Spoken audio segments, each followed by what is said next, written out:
Welcome to Raju reviews. Pushpa 2 movie అయితే మాత్రం నాకు నచ్చింది. చాలా బాగుంది. Super hit movie. నా రేటింగ్ వచ్చి 5కి 3.5. 3 గంటల 20 నిమిషాలు ఉంది సినిమా. సినిమాకి ఎందుకు వచ్చాంరా బాబు అని ఒక నిమిషం కూడా మనకు అనిపించదు. ఎందుకంటే సినిమాని అంత బాగా తీయగలిగారు సుకుమార్ గారు. ఫస్ట్ ఆ సినిమా స్టోరీ ఏదైతే ఉందో థియేటర్లో కూర్చోబెట్టి 3 గంటల 20 నిమిషాలు కూర్చోబెడతారు. సో ఎక్కడా కూడా మనకి బోర్ అన్నది కొట్టదు. First point. సెకండ్ పాయింట్ వచ్చి బ్యాక్గ్రౌండ్ మ్యూజిక్ చితగ్గొట్టి పడేశారు. ఒక్కొక్క సీన్ వస్తే మాత్రం గూస్ బంప్స్ వస్తూ ఉంటాయి. అందులోని ముఖ్యంగా ఇంటర్వెల్ తర్వాత వచ్చి జాతర ఫైట్ ఏదైతే ఉందో నిజంగా జాతరలోనే ఉన్నామా, ఆ జాతరలోనే ఉన్నామా అన్న సిచ్యువేషన్ కలిగించినట్టు బ్యాక్గ్రౌండ్ మ్యూజిక్, ఆ బ్యాక్గ్రౌండ్ మ్యూజిక్ అనుగుణంగా ఫైట్ వస్తుంది. ఆ ఫైట్లో ఆయన గజ్జల సౌండ్, ఆ చీర గెటప్లో ఆ గజ్జల సౌండ్, మాతంగి గెటప్లో ఉంటారు ఆయన, అమ్మవారి గెటప్ టైపు. అయితే ఆ టైంలో ఆ గజ్జల సౌండ్ కొట్టుకుంటూ ఒక్కొక్క ఫైట్ చేస్తూ ఉంటే బాక్సులు బద్దలైపోతూ ఉంటాయి థియేటర్లో. అలాగే మనకి గూస్ బంప్స్ వస్తూ ఉంటాయి. ఆ ఫైట్ ఒళ్ళు జలధరిస్తూనే ఉంటుంది. సో అంత బాగా డిజైన్ చేశారు. ఆ ఫైట్ చాలా బాగుంటుంది. మీరు పెట్టిన డబ్బులకి ఆ ఫైట్, ఆ ఒక్క సీన్ చాలరా బాబు. ఇంతకు ముందు ఏ సినిమాలోని కూడా చూడలేనట్టుగా ఆ ఫైట్ అనిపిస్తుంది మనకి. అలాగే క్లైమాక్స్, ఫ్రీ క్లైమాక్స్ ముందు ఒక ఫైట్ వస్తుంది. ఆ ఫైట్లో అల్లు అర్జున్ గారు విశ్వరూపం చూపించారా బాబు అన్నట్టు అనిపిస్తుంది అనమాట. అంటే ఫైట్ పెట్టారా, వచ్చారు, ఒక 100 మందిని కొట్టారు, ఒక 50 మందిని కొట్టారు, ఇలా కాదు. ఆ ఫైట్ వచ్చే సందర్భంలో ఆ ఫైట్ అలాగే చెయ్యాలి అంటే మనలో ఒక కసి ఉంటుంది కదా. ఆ కసి ఏదన్నా విలన్ కొట్టాలన్న మూమెంట్లో మనకు అనిపించి దాన్ని పెర్ఫెక్ట్గా డిజైన్ చేశారు. చాలా కొత్తగా డిజైన్ చేశారు. పందానికి వదిలిన పుంజును వదిలితే అది అవతల పుంజు మీద అయితే పడుతుందో ఆ ఎమోషన్ మనకు వచ్చేటట్టు చేశారనమాట. ఆ ఫైట్ అంత బాగా డిజైన్ చేశారు. నాకైతే మాత్రం ఆ జాతర ఫైట్ ఒకటి చాలు. అలాగే ఫ్రీ క్లైమాక్స్ ముందు వచ్చే ఫైట్, ఈ ఒక్క ఫైట్ చాలు అనమాట మనం పెట్టిన అమౌంట్కి. ఇక్కడ అల్లు అర్జున్ గారు విశ్వరూపం అయితే చూపించారు. దీని తర్వాత ఫస్ట్ పార్ట్లో అనసూయ గారు, అలాగే మంగళం మంగళం శ్రీని అని చెప్పి సునీల్ గారు ఒక క్యారెక్టర్ ఉంది. సో ఆ క్యారెక్టర్ అలా వచ్చి అలా వెళ్ళిపోతాయి. సో దీన్ని అంతగా ఎలివేట్ అయితే ఏమీ చేయలేదు. సో దీని తర్వాత మచ్చ క్యారెక్టర్ ఏదైతే ఫ్రెండ్ క్యారెక్టర్ ఇందులో కూడా కొనసాగుతుంది. దీని తర్వాత వచ్చి ఈ సినిమాలో రావు రమేష్ గారికి కొంచెం ప్రధానమైన పాత్ర ఇచ్చారు. ఒక ఫోటో కోసం వాళ్ళ మిస్సెస్ అడగడానికి సీఎంని అడగడానికి వెళ్ళి సీఎం ఫోటో ఇవ్వలేదని సీఎంని మార్చేసే సీన్ కానీ, తర్వాత జగపతి బాబు గారి క్యారెక్టర్ అలా వచ్చి అలా వెళ్ళిపోతూ ఉంటుంది. సో ఫస్ట్ పార్ట్లో ఫ్యామిలీకి సంబంధించి ఇంటి పేరు వాడకూడదు అని చెప్పేసి కొంచెం చెప్పారు కదా. సో అలాగా అజయ్ గారు అనుకుంటా దానికి సంబంధించిన సీన్స్ కానీ, ఈ జాతర సీన్స్ కానీ, ఇలాగ ఒక్కొక్కటి అంటే కథపరంగా చూసుకుంటే పెద్ద కథ లేకపోయినా సరే, కానీ మనం ఎక్కడా కూడా కథ లేదురా బాబా అన్న ఫీలింగ్ కలగదు. సో ఏంటంటే అలా వెళ్ళిపోతూ ఉంటుంది స్టోరీ. ఎక్కడ బోర్ అన్నది కొట్టదు. సో ప్రతి సీను, ఈ సీన్ తర్వాత ఆ సీన్, ఏంట్రా బాబు ఒక సీన్ తర్వాత ఒక సీన్, ఇంత అంటే గూస్ బంప్స్ వచ్చే సీన్స్ అనమాట. ఎక్కడ తగ్గదు. మూవీ ఎక్కడ మనకి డిసప్పాయింట్ అయ్యే పరిస్థితి ఒక్క చోట కూడా కనిపించదు.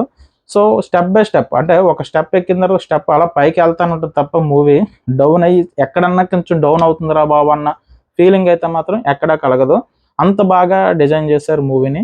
బ్యాక్గ్రౌండ్ మ్యూజిక్ అయితే మాత్రం చితగ్గొట్టి పడేసాడు అంటే దేవిశ్రీ ప్రసాద్ గారు. అలాగే సాంగ్స్, ఏంట్రా బాబు మధ్యలో ఈ సాంగ్స్ ఏట్రా అన్న ఫీలింగ్ కూడా కలగదు.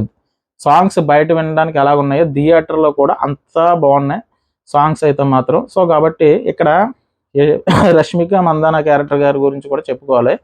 ఆవిడ ఫస్ట్ పార్ట్లో పెద్దగా ప్రాధాన్యత లేకపోయినా సెకండ్ పార్ట్లో మాత్రం చాలా ప్రాధాన్యత ఇచ్చారు. పెళ్ళం మాటే వినాలి అన్నట్టుగా, అంటే అది చెప్పే విధానం కూడా ఎంత ఎలాగ ఉన్నా సరే పుష్పరాజు లాంటి క్యారెక్టర్ వాళ్ళ మిస్సెస్ అడిగిందని చెప్పి సీఎం దగ్గరికి వెళ్ళి సీన్ ఒకటి ఉంటుంది.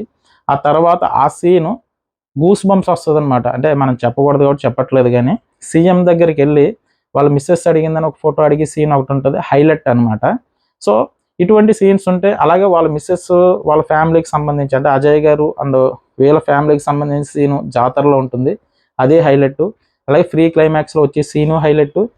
ఇందులో ఏమైనా డిసప్పాయింట్ ఏమైనా ఉందంటే కనుక మనకు ఆకు నిండా భోజనం వడ్డించి క్లైమాక్స్లో పెరిగి పెట్టకుండా మధ్యంతరంగా భోజనం నుంచి లేపేస్తే ఎటువంటి ఫీలింగ్ కలుగుతుందో, అంటే కంప్లీట్గా భోజనం అవ్వకుండా సగంలో లేపేస్తే ఎలా ఉంటుందో, అలా అంటే సినిమా ఎండింగ్లో థర్డ్ పార్ట్ కోసం, అంటే పుష్ప ర్యాంపేజ్ అని చెప్పేసి థర్డ్ పార్ట్ కోసం క్లైమాక్స్ని కొంచెం అర్ధాంతంగా ఆపేశారని అనిపించింది అంతే. అందుకనే నా సినిమాకి వచ్చి 5కి 3.5 నా రేటింగు. సినిమా అయితే మాత్రం మిమ్మల్ని ఎక్కడా డిసప్పాయింట్ అయితే చేయదు.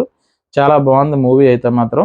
సో సినిమాకి వెళ్ళినోళ్ళు పండగ చేసుకుంటారు. అందులోనే ముఖ్యంగా యాక్షన్ సీన్స్ ఇష్టపడే వాళ్ళకి మాత్రం 2 కళ్ళు చాలు. ఆ ఫైట్ సీన్స్ అలా ఉన్నాయి. అంటే మనం చాలా సినిమాలు చూసాం. ఏంట్రా కొట్టుకుంటారు పెద్ద ఏముందిరా అని అనిపించే వాళ్ళకి అలా లేదబ్బా. మీరు ఒక్కొక్క సీను, ఒక్కొక్క ఫైట్ వచ్చినప్పుడు గూస్ బంప్స్ వస్తానే ఉంటాయి మనకి. అంటే ఫైట్స్ అంత బాగా డిజైన్ చేశారు. అది కూడా 'ఛత్రపతి' సినిమాలో ఒక ఫైట్ ఉంటది. 'ప్రభాస్' గారిది ఒక ఫైట్ ఉంటది. అలాగే 'కేజీఎఫ్‌లో' అంటే ఎలివేషన్ ఫైట్స్ కొన్ని ఉంటాయి కదా! సో అటువంటి గూస్ బంప్స్ ప్రతి ఫైట్ దగ్గర అదే గూస్ బంప్స్ వస్తా ఉంటాయి. ఎందుకంటే సినిమా 'పుష్పరాజు' సినిమా నిలబెట్టిందైతే మాత్రం ఆ ఫైట్ సీన్స్ ఏదైతే ఉందో అది ఎంత ప్రాధాన్యత ఉందో ఆ సీన్స్‌లో అల్లు అర్జున్ గారి పెర్ఫార్మెన్స్ విశ్వరూపం చూపించాడనమాట. ఆయన అయితే మాత్రం మీకు జల్లికట్టులో ఆ ఎద్దును వదిలేస్తే అది ఎంత విధ్వంసంగా ప్రవర్తిస్తుందిరా బాబు! అంటే ఎటు వలన అటు తోసేస్తా ఉంటది. సో అంతలాగా క్లైమాక్స్ ఫైట్ పడిపోతాడనమాట. అంటే అంత దారుణంగా అతను అవతలోళ్ళ మీద పడినప్పుడు మనకు గూస్ బంప్స్ వస్తా ఉంటే ఎక్సలెంట్ అనమాట. అంటే అల్లు అర్జున్ గారు నట విశ్వరూపం చూపించాడు. ఈ సినిమాకి కూడా అవార్డు వచ్చే అవకాశం ఉంది. అంత బాగా నటించాడు ఆయన. సో అందరికీ ప్రాధాన్యమైన పాత్రలు ఉన్నాయా అంటే గనక అల్లు అర్జున్ గారు వన్ మ్యాన్ షో. దీని తర్వాత రష్మిక మందాన గారి యాక్టింగ్ ఏదైతే ఉందో సినిమా అంతా కూడా ఆవిడ మంచి పాత్ర అయితే ఇచ్చారు ఆవిడకి. సో దీని తర్వాత బన్వర్లాల షకావత్ బన్వర్లాల్ సింగ్ అని చెప్పేసి ఫాహిద్ ఫాజిల్ గారు ఆ క్యారెక్టర్ ఏదైతే ఉందో ఆయన క్యారెక్టర్ సెకండ్ హాఫ్ అంటే మనకి ఈ సెకండ్ పార్ట్లో మాత్రం బాగా చూపించారు. సో ఆయన సీన్స్ కూడా చాలా బాగుంటాయి. సో ఆయనకి ప్రాధాన్యమైన పాత్ర ఇచ్చారు. అంటే ఫస్ట్ పార్ట్తో పోల్చుకుంటే సెకండ్ పార్ట్లో ఈ పార్ట్లో మాత్రం ఆయనకి ప్రాధాన్యమైన పాత్ర ఇచ్చారు. దీని తర్వాత మ్యూజిక్ అయితే మాత్రం చితగ్గొట్టు పాడేశారు. మ్యూజిక్ అయితే ఎక్సలెంట్గా ఉంది. బ్యాక్గ్రౌండ్ మ్యూజిక్ అయితే మరీ బాగుంది. సో సినిమా అయితే మాత్రం గూస్ బంప్స్ వచ్చి మూవీ ఎక్కడా కూడా ఎందుకురా బాబు ఈ సినిమాకి వచ్చామన్న ఫీలింగ్ ఎక్కడా కలగదు. సో బయట ఏ విధంగా ఎన్ని రకాలుగా అనుకున్నా కానీ సినిమా అయితే మాత్రం సూపర్ హిట్. ఎందుకంటే మనతో పోల్చుకుంటే హిందీ ఆడియన్స్కి ఇంకా బాగా నచ్చుతుంది అని నాకు అనిపిస్తుంది. ఎందుకంటే మూవీస్లో ఆ ఫైట్స్ వచ్చి సీన్ ఉన్నాయి చూసారా, ఆ జాతర ఫైట్, ఆ ఒక్క జాతర ఫైట్ చాలబ్బా మనం పెట్టిన డబ్బులకి. అంత బాగా నటించాడు. మీరు సినిమా చూసినప్పుడు మీరు ఎవరిని అడగక్కర్లొద్దు. సినిమాకి హ్యాపీగా వెళ్ళండి. మీకు 100% మూవీ నచ్చుతుంది. సో కాబట్టి అల్లు అర్జున్ గారి పెర్ఫార్మెన్స్ అయితే మాత్రం ఊచకోత అనమాట, మామూలుగా లేదు. మీకు ఆ ఇంటర్వెల్లో వచ్చి ఈ జాతర ఫైట్ కానీ అలాగే క్లైమాక్స్లో వచ్చి ఆ తాళ్ళతో కట్టేసిన ఒక ఫైట్ ఉంటుంది. అంటే చెప్పకూడదు కాబట్టి మనం చెప్పట్లేదు. ఎందుకంటే ఆ ఫైట్ ఒకటి చాలు. ఈ 2 ఫైట్లు మాత్రం ఎక్సలెంట్ అనమాట, మామూలుగా లేదు. సో ఏదైనా సరే థియేటర్లో కూర్చుంటే అంటే థియేటర్లో మీకు ఏదైతే ఉందో ఆ సీన్ని మాత్రం హ్యాపీగా మీరు ఎంజాయ్ చేస్తారు. ఆ గూస్ బంప్స్ నాకైతే సినిమా చాలా బాగా నచ్చింది. Super hit movie. కాబట్టి మీకు నచ్చుతుందని నేను అనుకుంటున్నాను. అంటే నా వరకు నాకు నచ్చింది అని అంటే అంటే ఈ ఫైట్స్ అంటే ఈ ఎమోషనల్ సీన్స్ ఈ టైపు అంటే ఈ ఎమోషనల్ సీన్స్ అంటే ఈ గూస్ బంప్ సీన్స్ కంటిన్యూషన్ వస్తానే ఉంటాయి. కాబట్టి కొన్ని డైలాగులు ఉంటాయి. కొన్ని సెటారికల్ డైలాగులు కూడా ఇందులో ఉన్నాయి. కాబట్టి ప్రతి ఒక్కరికి సినిమా నచ్చుతుందని నాకు అనిపిస్తుంది. ఎందుకంటే ఒక వర్గానికి నచ్చేటట్టు లేదు. సో ప్రతి ఒక్కరికి సినిమా నచ్చుతుంది. అంటే పుష్ప ఫస్ట్ పార్ట్ నచ్చిన ప్రతి ఒక్కరికి ఈ పార్ట్ నచ్చుతుంది.